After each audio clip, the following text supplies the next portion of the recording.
The year is 1914, Christmas Day. It's the west front of France.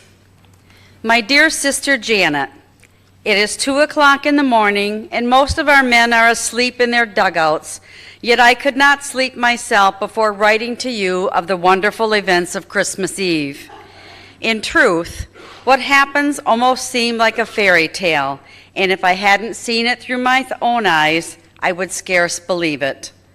As I wrote before, there has been little serious fighting of late. The first battles of the war left so many dead that both sides have held back until replacements can come from home. So we have mostly stayed in our trenches and waited. But what terrible waiting it has been. The rain. It has fallen almost daily. Of course, it collects right in our trenches where we must bail it out with pots and pans. And with the rain has come mud, a good foot or more deep. It splatters and cakes everything and constantly sucks at our boots. Through all this, we couldn't help feeling curious about the German soldiers across the way. After all, they faced the same dangers we did and slogged in the same muck. Just yesterday morning, Christmas Eve day, we had our first good freeze. Cold as we were, we welcomed it because at least the mud froze solid. Everything was tinged white with frost while a bright sun shone over all. Perfect Christmas weather. I went to the dugout to rest, and lying on my cot, I must have fallen asleep. All at once, my friend John was shaking me awake. Come and see. See what the Germans are doing. I grabbed my rifle, stumbled out into the trench, and stuck my head cautiously above the sandbags.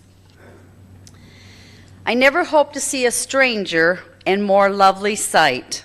Clusters of tiny little lights were shining all along the German line, left and right, as far as the eye could see. What is it? I asked in bewilderment. And John answered, Christmas trees. And so it was. The Germans had placed makeshift Christmas trees in front of their trenches, lit by candle and lantern like beacons of goodwill. And then we heard their voices raised in song. Stille Nacht, heilige Nacht. When the song finished, the men in our trenches applauded. Yes, British soldiers applauding Germans. Then one of our own men started singing, and we all joined in. The first Noel, the angel did say. In truth, we sounded not nearly as good as the Germans with their fine harmonies, but they responded with enthusiastic applause of their own and began another number.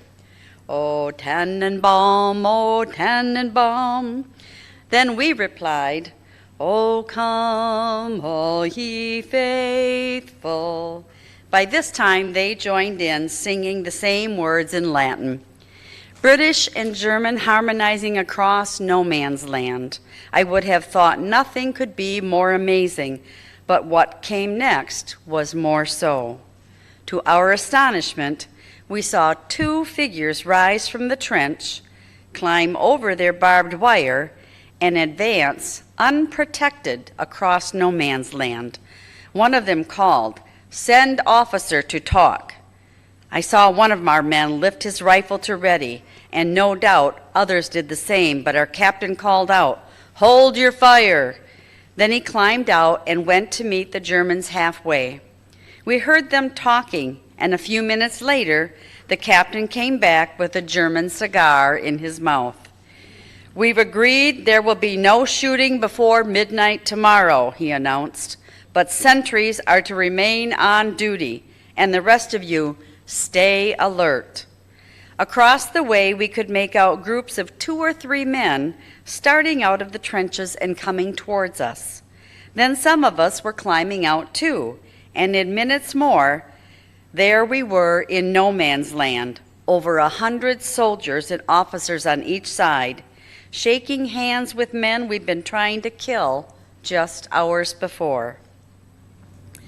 Before long, a bonfire was built, and around it we mingled, British khaki and German gray. I must say, the Germans were the better dressed, with fresh uniforms for the holiday. Only a couple of our men knew German, but more of the Germans knew English. I asked one of them, why was that? Because many have worked in England, he said.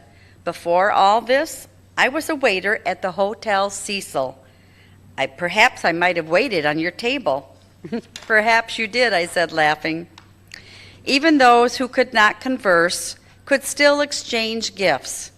Our cigarettes for their cigars, our tea for their coffee, our corned beef for their sausage. Badges and buttons from uniforms changed owners, and one of the lads walked off with the infamous spiked helmet. I myself traded a jackknife for a leather equipment belt, a fine souvenir to show when I get home. Newspapers, too, changed hands, and the Germans howled with laughter at ours. They assured us that France was finished and Russia was nearly beaten, too. We told them that was nonsense, and one of them said, well, you believe your newspapers and we'll believe ours. Clearly, they are lied to. Yet, after meeting these men, I wonder how truthful our own newspapers have been. These are not the savage barbarians we've read so much about. They are men with homes and families, hopes and fears, principles, and yes, love of country. In other words, men like ourselves. Why are we led to believe otherwise? As it grew late, a few more songs were traded around the fire, and then we all joined in for, and I'm not lying to you, Auld Lang Syne. Then we parted with promises to meet again tomorrow, and even some talk of a football match. I was just starting back to the trenches, and an older German clutched my arm. My God, he said, why cannot we have peace and all go home? I told him gently, you must speak about this with your emperor. He looked at me then searchingly. Perhaps, my friend, but also we must ask our hearts. And so, dear sister, tell me, has there ever been such a Christmas Eve in all history? And what does it all mean, this impossible befriending of enemies? For the fighting here, of course, it means regrettably little. Decent fellows those soldiers may be, but they follow orders, and we do the same. Besides, we are here to stop their army and send it home, and never could we shirk our duty. Still, one cannot help imagine what would happen if the spirit shown here were caught by the nations of the world.